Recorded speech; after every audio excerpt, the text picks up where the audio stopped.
Яванда анхны тэр сэтгүүлүүдийн зураач бол Арнай гүрсэд байгаа юм. Бандгийн одгийн хоёр. Тэгээ би бол нэг Арнай гүрсэдээ цуг ажиллаж байсан болохоор цуг олон жил байсан болохоор Арнай гүрсдийн тухай би сайн мэднэ. Арнай гүрсэд бол Манцрын хийдийн бурхан зураач байсан. Бурхан зураг зурдаг хүн.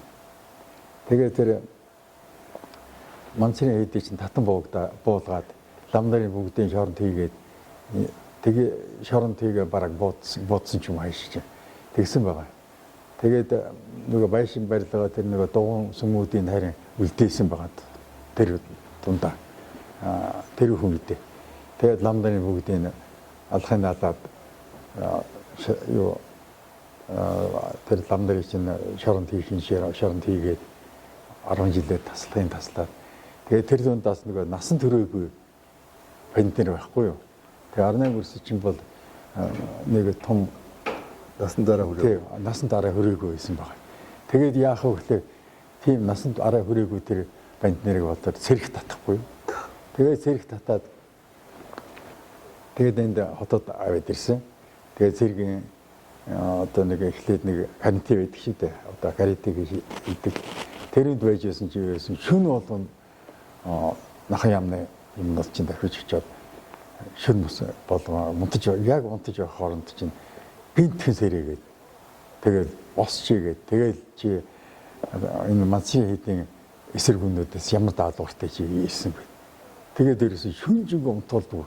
Тэгээд зарим нэг Арнай гүрсэд хэлдэг байсан. Зарим нэг хүн бол би тийм даалгавартайг хэлцдэг гинэ.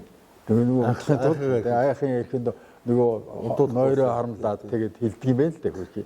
Тэгсэн хүн тэгээд өвөө тэгж юм чи өвөө гүрсэд тэгсэн хүнийг одоо эргэж ирнэ 40-50 жилдээ хараагүй одоо ч хараагүй тэр одоо яасан мэдэхгүй юм. Тэгэхгүй. Тий тэгэхээр чинь аваачаад л шууд энэ тэгсэн эсэргүү байна гээл очиод шууд бууддаг байсан баг л. Шууд жоохон хөвгтий. Тийм л хэцүү цаг байж үү те. Арнай гүрсэд тэгээд тэр чинь мөн л одоо нөгөө цэргийн зураач болж идээс үлдээ. Бас ч нөгөө цэрэгт чинь одоо зураач хэрэгтэй байсан. Ансамбл цэргийн ансамблийн зураач нар. Тэгээд тэр над нэг удаа тэгжсэн дээр улсын уралдаан болсон гинэ. Нэг өдөр л гаваа гээд ардын зураач болсон ш сүйдээ. Одоо улсууд бүгдээр мэдж байгаа байлгүй. Ардын зураач гаваа авч тэр үед залуухан байж л дээ. Тэд нэр ерөөсөө хоорондоо чацсан улсууд юун дээр улаан харант хурж ирээд л чи гүрсэдээ чи одоо нэг бодит зураг гэдэг юм бий болсон. Тэр чинь бурхан зураг нөхөс бодит зураг гэдэг юм огт мэдэхгүй байхгүй. Тэгсэн чинь тэгээ чи бодит зураг иймэрхүү юм байдгийг ингээд бас нэг ганц хоёр юм үзүүлсэн байгаа. Нэг фото байсан уу юу хийсэн тийм үзүүлээд тэгсэн чинь тэгээд энэгээр одоо улсын уралдаан болж байгаа. Одоо минь хуучин дээр бурхан зурдаг тэр имиж одоо устгасан. Тэг зурх юм бол шоронд орно. Одоо бол одоо ийм одоо Орос ах нарын нэг зурдаг энэ аргаар ингээд зурх хэрэгтэй байна. Тэгсэн баг. Тэгэл одоо нөгөө чинь бодцсон баг. За юуны тухай зурдаг хэлээ. Гэсэн чинь Хатанбаатар Магсаржив тэр үед их алдаршиж байж л дээ. Бүр ном гарсан. Тэгээд Оросод нэг тэрвитэг хэвлэгдсэн их гоё тэгээд ер нь Хатанбаатарын тэр яг олон дайнд орсон. Ерөөсөө нэг ч ялгагдаж үзээгүй гэж л ярьдаг байж л дээ. Ер нь ч тийм байдгүй. Тийм хүн байсан баг. Тэгээ Хатанбаатарын атак гэдэг зураг зурна гэдэл бодчихвол жоохон скетч юм гаргаж байгаа. Тэгээд за юун дээр зурдаг вэ гэсэн чинь даван дээр зурдаг юм байна. Гэж хэлсэн баг л да. Энэ даван дээр зурдаг юм шүү. Тэгээд тосон бодог гэдэг юмар зурна. Одоо энэ шал боддог юм бодог шиг байдгийн. Тэрүүгээр л ингээл зурна гэх. Тэгээд нөгөө даваа яах вэ бэ? Орныхаа цагаан даваа татж аваад гадаа хөвтчихсэн нэг тийм модон жаз байсан байгаа. Цонхны жаз гэхгүй арам. Тэрүүд авэж хөсөр арам нөгөө юуг хатаад. Тэгээд нөгөө тэг хатчаад л нөгөө будаг ирээд явцсан. Тэгээд театр дээр очсон чинь театрт конференц хэнгийн тэргээд баахан зураач нэг ижил дээ гадаадын зурууд их тэр их сайхан зантай улсууд байсан гэж. Тэгээд будагныхаа шохруудад өгсөн гэж. Тэгээд тэрнийг өстой бензинээр найруулаад тэгээд Хатанбаатарын атааг зурсан бод. Би хурдан зурсан гэж байна. Тэр огт нь тосон будагаар зурж үзээгүй нээсээ тийм хайчих. Тэр угаасаа тэр бурхны зураг тийм байдгийг байл л да.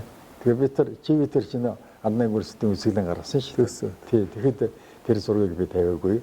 Тэгээ засч янзлаад тэгээ тэр бүр хог нэг юу одоо юу гэдэг юм бэ? Архивын тийм хог шиг юм дотор тэр зурагч байж ирсэн шүү дээ. Бүр шалан дээр. Тэгээд ингээд үзсэн чинь гүрэмтэг гэсэн хачин мундаг хийсэн баг. Гүрэмт хийсэн ба тий. Гүрэмтэг яг бурхан зурдаг гүрэмтэг хийсэн баг. Бурханы зургийг яаж гүрэмтэлдэг яг тийм хэмжээнд хийсэн. Бүр хулдаас шиг болсон баг. Тэгвэр ийм уяата. Тэгж хийсэн байсан шүү дээ. Тэгээд би тэр арамлаад, яазлаад чиний тусаар одоо бид нар чийж өөрөө их оролцсон. Тэгж 18 бүрсний үзэсгэлэн нас орсон хойно гаргасан шүү дээ.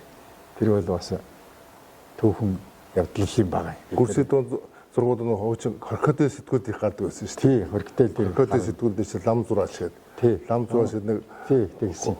Нэг хуц мөргөлдөж байгаа шүү дээ. Тий, хуц нэглээд толгой нь байгаа дараа нь толгой нь байхгүй цээж мөргөлдөж. Дараа нь цээж байхгүйдад хоёр сүүл мөргөлдөж байгаа. Тий, хоёр сүүл мундаг. Тий, мундаг. Хэтрүүлэхтэй. Нэг Каркадийн сэтгүүл дээр бас нэг зураг гарсан. Тэр Каркадийн нэг зураач байсан Иванов билүү энэ билээ. Нэг өндөр ардын зураач нэг хүн байсан гэдэг гэлээ. Каркадид нөө? Тэгээ Каркадийн ардын зураач их мундаг хүн л дээ. Тэр шог зураач. Тэгээ ардын зураач тийм. Тэгсэн тэрүүтэй их найз л да. Тэгээд тэрүүнтэй найз тэгээд тэр нь ч одоо тэр зургийг гаргах юмсан гэдэг байсан байлгүй. Тэгээд өвөгийн зурагч их олон хэвлэгдсэн шүү дээ. Олон хэвлэгдсэн. Маш олон хэвлэгдсэн. За нэг зургийг би санаж байна. Ингээд хоёр тэмээтэй хүн шөнө явж байгаад нэг нь нойр нь хүрээд тэгээ нойр хүрээд тэгсэн чинь тамхиа татах гээд тамхиа яасан чинь алио галаа гээд нөгөө тэнгэрийн одыг нөгөө гал гэж санаад ингэж байгаа тэгээд тэмээсээ ойчихгүй юу. Тэгсэн чинь ойчсан хойно нөгөөдгөөс нэрлэхэд нөгөөд нь хүүхэнж байдаг лөө. Нэрлэхэд өө та яачаа гэсэн чинь үгүй энэ билүү гэсэн чинь юу вэ? Чулуу байж. Ер нь буух гэсэн чинь үгүй суух буух гэсэн чинь суух болж билүү гэсэн чинь чулуу байж. Тэр билүү их ардын ухаантай шүү дээ. Маш мундаг. Маш их ардын ухаантай. Нэг чэжинаа бол чэжинаа эсчэжинаа бол цэжинаа гэдэг. Харин тэр заавал чэжин өгөх гэдэг.